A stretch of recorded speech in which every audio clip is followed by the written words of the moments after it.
G'day. Today I'm doing a short video for Bung 88 to help with getting a small Slayer exciter, very similar to this one, to work on 3 volts and a 2N222 transistor. So first thing I'd like to point out is that I have an amp meter connected here, and that's a very handy tool, as we'll see in a moment, for helping work out if these systems are working or not. So over here I have a 100 kilo ohm sliding variable resistor, or a sliding potentiometer. This one was pulled out of a old audio amp or mixing deck or something that I pulled apart. A mixing deck, I think it was. So I'm going to hook up the power here. Neat little trick, I have some magnets on my clip leads for connecting 2 batteries. I also have the 2 batteries joined up with a magnet. Makes things easy. And straight away we can see we have an amp draw. And we also have a waveform on the oscilloscope. I was hoping not to use the oscilloscope in this video and to demonstrate it working in more simple fashion with tools and things that people have more readily available, but on this voltage that's just not going to happen with this transistor. So we can see here that, the other thing I'd like to point out, I've used an LED for the diode on the Slayer circuit, as I like to do, because they do tend to light up when things are working well. Again, that's not going to happen with 3 volts and a 2N222. So first thing I want to look at, this waveform down here, which I've just lost, is on the collector side of my transistor, and that is showing the transistor switching on and off. What have we got? I don't even have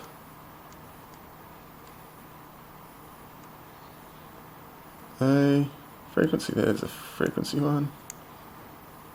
Let's change that to yellow.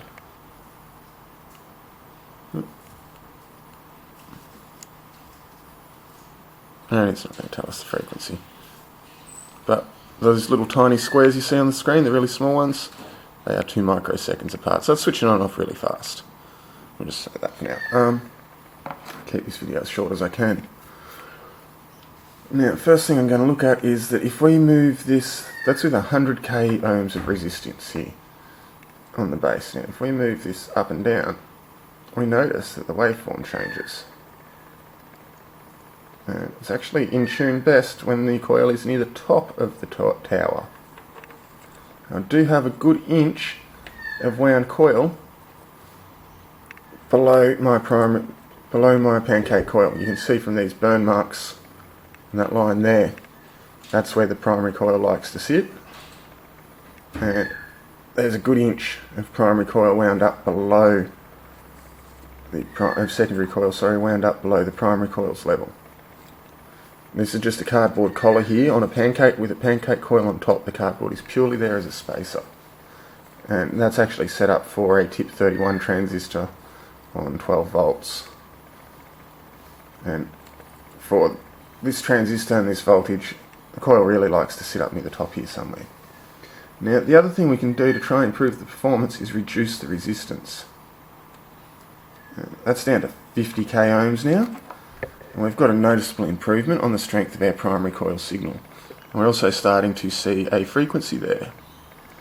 Now, this oscilloscope does tell lies by 1 degree of magnitude, so that's oscillating at 5.2 megahertz, which is really fast, much faster than a tip 31 system. I'm going to have to be quick because my screen's going dim and my battery in my scope is going flat. Now, we can actually turn that up a bit more by reducing that resistance. And if we go too far, I've just gone past about 20k ohms and I'm getting lower, and the signal is starting to get smaller again. So I'm going to go back. I do have to be careful because this potentiometer has a broken lever. So around there is the sweet spot, and you'll notice we're not lighting up the LED here. There's not actually any visual indicators that I can find. Oh, there we go, we're getting a little bit now on the Avamenco plug with the wireless, with an antenna. At around 25 to 30 kilo ohms of resistance. But it's pretty much got to be touching the coil. What we will get, however, though, is if we lift it up a bit, we do start to get a bit more signal there. It is tricky with everything not very well attached and loose on my desk to get that signal working well. But notice those big spikes on the scope, and our frequency has dropped to allow for the spikes to be bigger. The wireless field's still pretty pathetic. And I'm afraid that is about the best a tower of this size, with 700 turns of very fine 0.1mm wire. I don't even know if you can see that wire on my finger there. It is really, really fine, like as fine as a hair or finer. That's about as well as that's going to go on 3 volts with that transistor. It's just not putting enough amps through this primary coil to get things to work better. And playing around, adding different things, top loads and whatever may change it, but I can't get any fluoros to light. I can't get an LED to light in my fingers like I have with other Tesla coils and slayers. It's just the only thing that I can get to work off this is that Havamenko plug with the specific signal diodes. I think they're a 1N4848 or something like that. I always get that mixed up and have to look it up. I will put the proper code for those diodes in the description of the video. So let's move on from 3 volts and let's just have a quick look at what this 2N222 transistor can do. So I'm going to take my negative, put it over there, and I'll grab my magnets out because I don't need them for now and they get annoying. And we're just going to go off a 6-volt battery for now. And for some reason I've got no amp draw, so I've done something wrong. What have I done wrong? I've probably got my polarities around the wrong way. Yes. I don't have anything connected to that. I've got both of them hooked up to the same terminal. That would be my problem. So let's go over here. Now I have to change my scope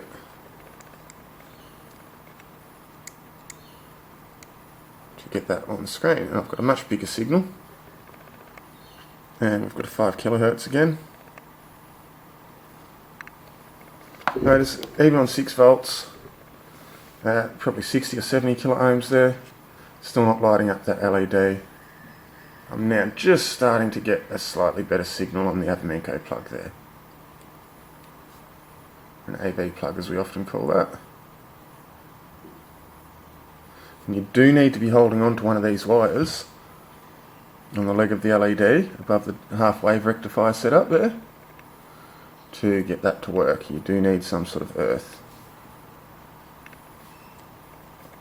virtual earth. So let's drop the resistance a bit, and I'll have to scale my scope out another degree of magnitude. That's at 50 kilo ohms, I can tell because there's a notch in the potentiometer. Getting a bit better there. I'll lift it up. We can just start to get this LED down here to fire now. And I'm starting to get a decent range. That's going just off camera and that's going out. Maybe we can show you this way. Swap hands.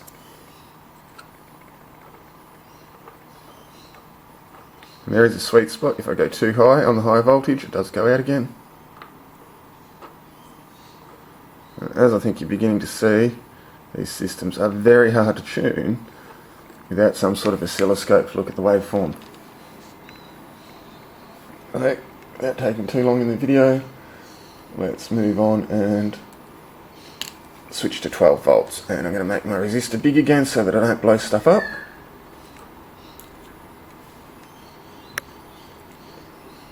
And you can see now we're starting to pull some much more significant amps. We're up to 30 milliamps. And I've never actually seen a 2N2222 transistor slayer work at all on 12 volts without blowing up the transistor immediately, so I'm being careful here. Now, with like probably 70 kilo ohms there, and even right out to 100 I reckon. Yep, even with 100 kilo ohms it still runs nicely. I'll just check that that actually starts at 100 kilo ohms. Yep, it does start at 100 kilo ohms. We can just get the Menko plug to light, but there's still no action off any fluoros. No action off a neon even when I touch the output wire. And no action off just a raw LED with no half-wave rectifier set up. So let's just see how high this transistor can run. Do keep an eye on the amp draw here as we go, because if that gets over 150 milliamps, the transistor will blow up. Oh, and so there we go, that's gone too low a resistance, that's at 30k, and it stopped oscillating, the transistor just stayed turned on. You'll notice it's not in peak performance because the LED is not lighting up. Okay, and that's really punishing that transistor, and the transistor will be getting hot. In fact, I can smell it getting hot. But we're getting a decent signal here.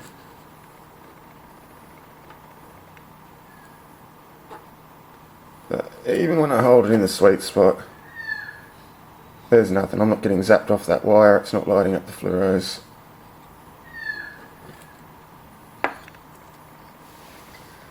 So there we have it. There's a small 700 turn Tesla coil Slayer exciter with a 5-turn pancake primary running from a 2N2222 transistor.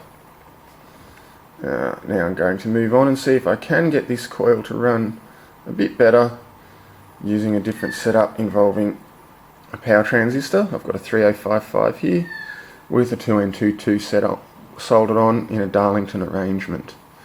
Google images that if you don't know what I'm talking about, have a Google. Okay, I'll be back shortly once I've redone the wire. Okay, so I have the Darlington configuration set up. Sorry about the mess of wires. Again, do some Googling, you'll see how that works. I've set it up like a guitar amp pedal. It's just got the 2N22 emitter feeding straight out into the base of the 30555.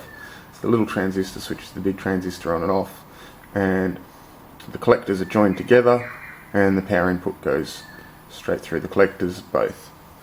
And it does sort of work, but probably not as well as it did without the 3055. So you can see we've got now a very fluctuating current draw because of the pulses. And with my potentiometer set smack on 50k, I'm drawing 270 milliamps from this 3-volt battery over here, which is not real good. It's a lot of amps, and I'm just really not getting much action out of this. I may have put the protection diode in wrong somehow. I'm not sure what's going on there. But it just doesn't want to light anything up. I cannot get it to light up this Menko plug wireless detector anymore. And it's got a pretty limited range. I can turn it down, but it actually puts it out of tune. The waveform here is getting smaller and the amp draw is going down as I lower the resistance, surprisingly. Turn the resistance back up the other way, back up higher. The amp draw goes up, and I just broke my lever off. There we go. So I can fix that. It has been super glued in a couple of times. Okay. If I turn it right up, amp draw goes through the roof. And it stops oscillating. So that's about the best I can get around there. 500 milliamp draw.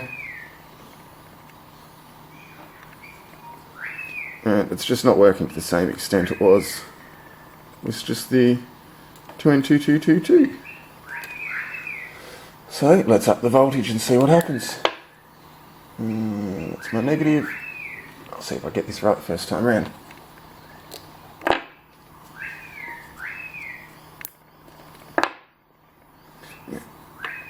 I suspect I may be turning that potentiometer the wrong way too. So I'm just going to start out with it in the middle to play it safe. Right at 50k. Now let's watch this amp draw. Alright, and now we're starting to get some action. The protection LED is lighting up. The base waveform looks horrible because my trigger's not set right.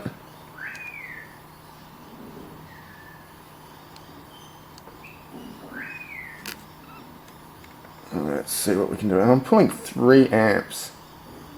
That's huge.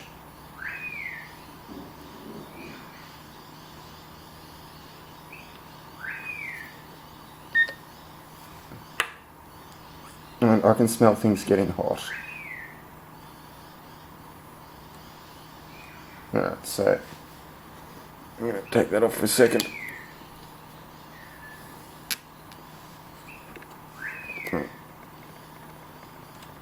That transistor is hot.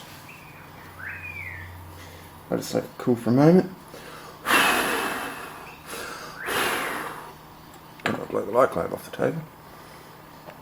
Now let's try that one more time on 6 volts. Just double checking I've got my polarities correct. And let's see if I can move that trigger and get that escape trace.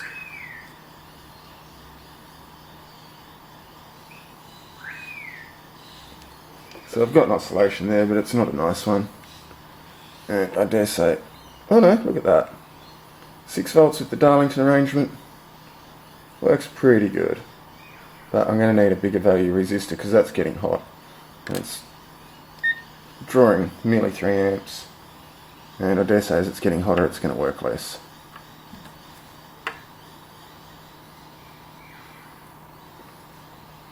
Changing that base resistor isn't having a lot of effect on tuning, nor is moving my primary coil around. Oh, actually moving my primary coil down lower may be having a good effect.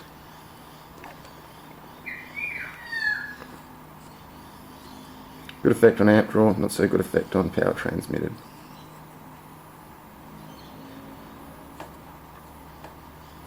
Sitting pretty close to the sweet spot there.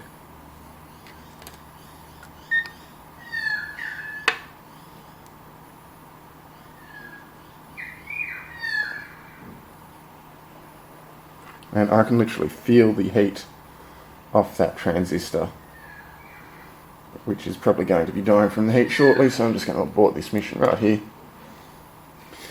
So I think that's pretty conclusive. We're never going to get much out of this size Tesla coil without a tip 31 transistor and a really large heatsink such as this setup. With this setup on there though, it is a brilliant coil, and I have videos of that lighting up LEDs all through my house. Literally lighting these guys up from 3 and 4 meters away, and adding an earth from anywhere around the house, or a bigger virtual antenna like a window frame or a pressure cooker, and I can light up stuff all over the house. I'll bung a link for that video in the description, and thanks for watching.